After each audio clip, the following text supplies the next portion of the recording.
ADHD Support Talk is brought to you by addclasses.com. Visit www.addclasses.com to sign up for free online events and helpful resources today. Well, hello. Welcome back to ADHD Support Talk Radio. I'm your co-host, Lynne Edris, and as a productivity and ADHD coach, I help overwhelmed professionals reduce procrastination, improve time management, and get more done with less effort so that they have more time, more energy, and more money for what they love most.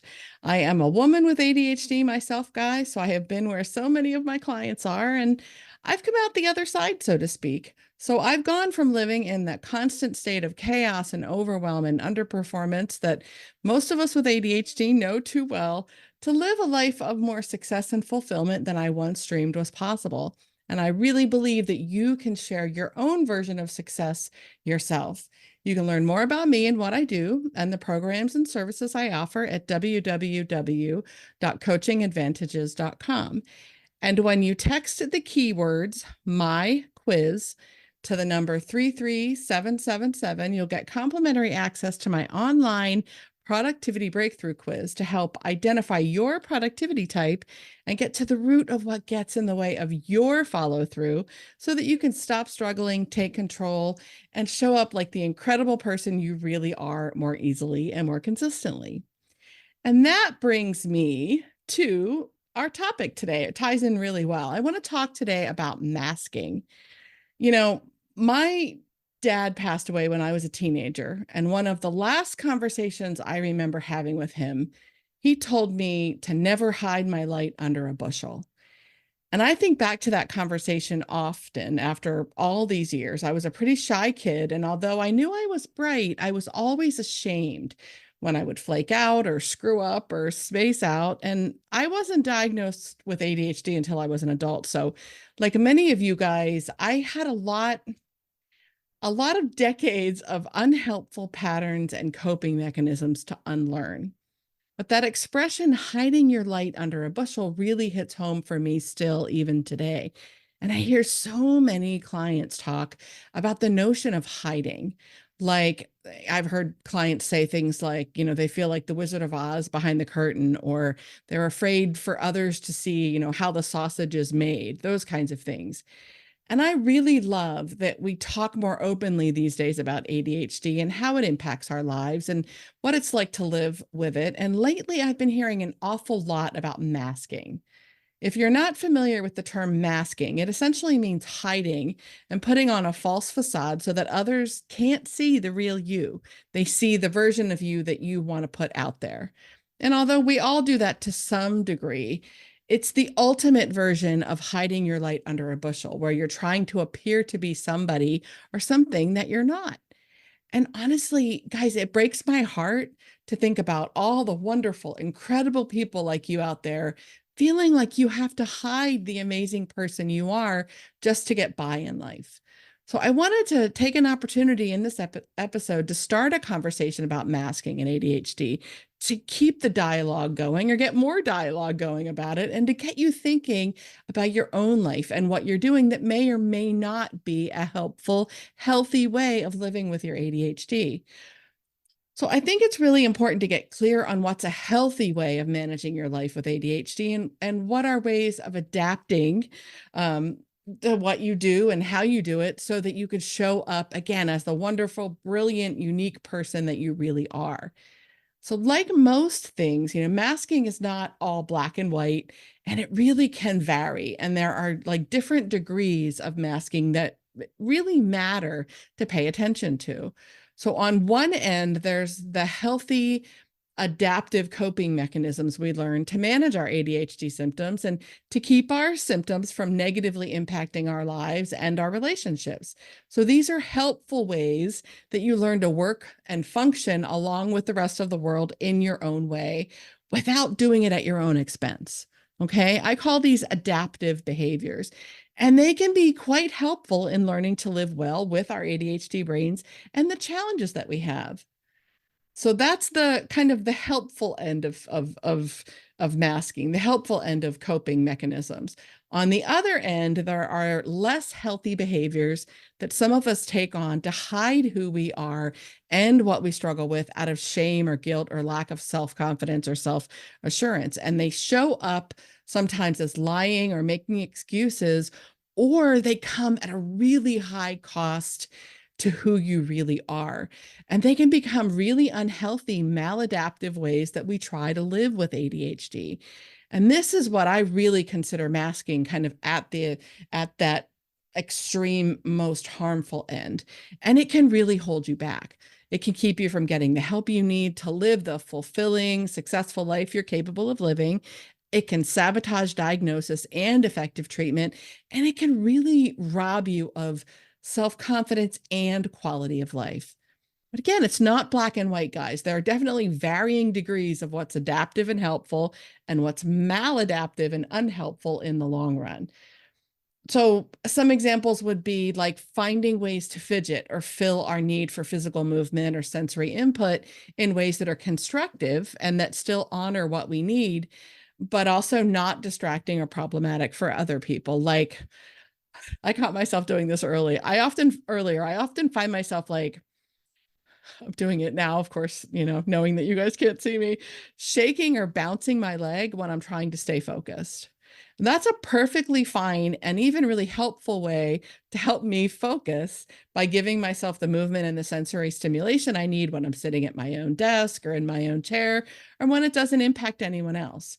But if I'm sitting in a meeting and I'm shaking the whole table, or my chair is squeaking, or I'm sitting in a movie theater and others can feel the vibration of my shaking leg, I will try not to do it, right? So I'll look for other alternatives to give me what I need. Like I usually have something quiet to fidget with in my work bag, or I will like air type what I'm hearing. It fulfills and honors my needs, but it doesn't negatively impact anyone else.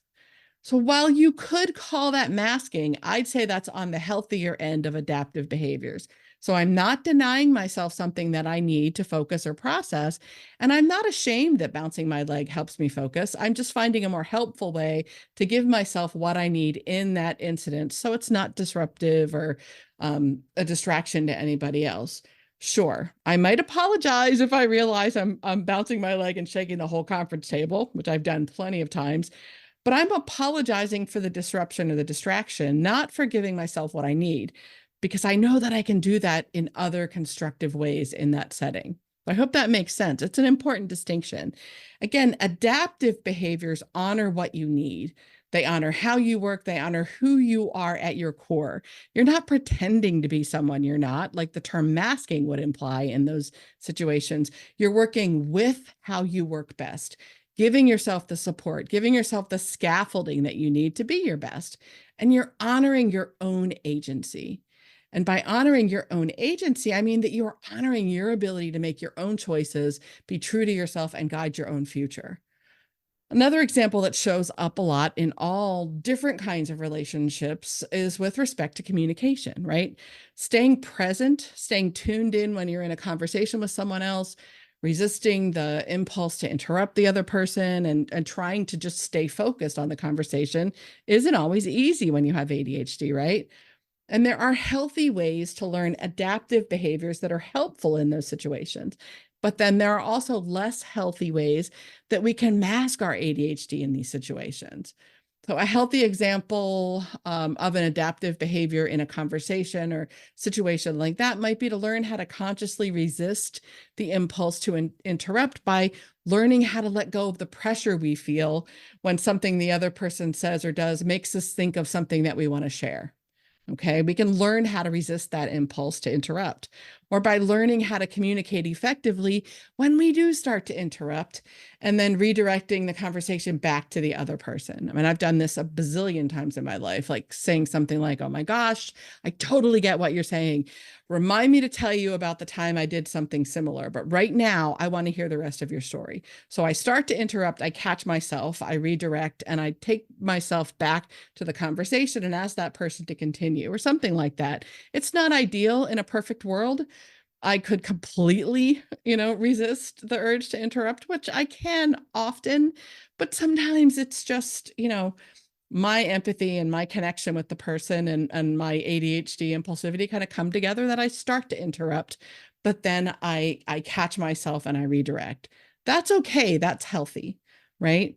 I ask them to continue or say something like that to try to keep the conversation focused on the other person in constructive ways.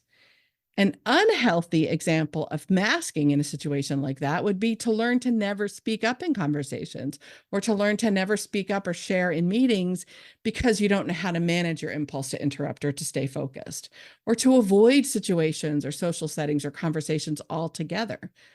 So the former honors your needs without sacrificing the needs of the other person. The latter doesn't honor your needs. It hides your needs, and it really disregards your needs in an effort to cater to someone else. Okay, that's an important distinction. Let's see. Another example that I think a lot of us can probably identify with is when you're in a social situation. I can definitely relate to this. It's something I hear about from clients a lot too, right?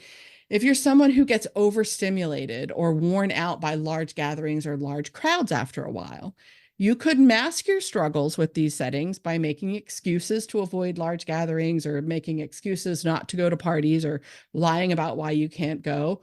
Or you could mask your struggles by pretending that you're okay and sucking it up and sticking it out, suppressing your discomfort, putting on a brave face until you can't anymore, and you go home and collapse, in a puddle or a heap, which is definitely not honoring who you are. But a more healthy adaptive response would be to decide in advance to leave a little earlier, or to decide in advance that you're going to pay attention to how you feel and be okay with leaving earlier before you're completely fried, right? So in the latter, you're not shying away from or avoiding stretching yourself to do something uncomfortable, but you're also not ignoring or denying or like disregarding what you need. There are really important distinctions there. Life with an ADHD brain isn't easy, for sure. And we all need to learn ways to live well with our brains and be true to ourselves while we're doing it. So if you feel like you're hiding who you are, if you feel like you're masking your ADHD in ways that are not helping you move forward, not helping you show up as the amazing, brilliant person you really are deep down, it really doesn't have to be that way.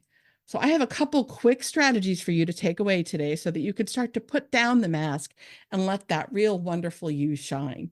First, it all starts with awareness. Okay, what are some ways that you hide who you are and mask your ADHD struggles? Start to make note of those times when you catch yourself lying or hiding what's really going on with you. And then look at why you felt like you needed to do that in that moment. Jot those down in a journal, in a note on your phone or something like that, so that you can start to collect some information for yourself to reflect on and work with to move forward. Next, take a look at those instances you've captured of when you found yourself hiding, and think about past examples or times when you came up with some ideas, or when you did some things that were more helpful. Ideas, for how you can handle the situation in a way that gets you through it in the future, but still honors who you are and what you need. I hope that made sense. A more helpful adaptive response is what we're looking for. And if you can't think of any other ways to handle a situation that would be more helpful for you, that would be honoring you and who you really are and how you work best, then think about how someone else might have handled a similar situation, or talk to a well-trained coach who can help you come up with alternative solutions and create new ways of managing the situations.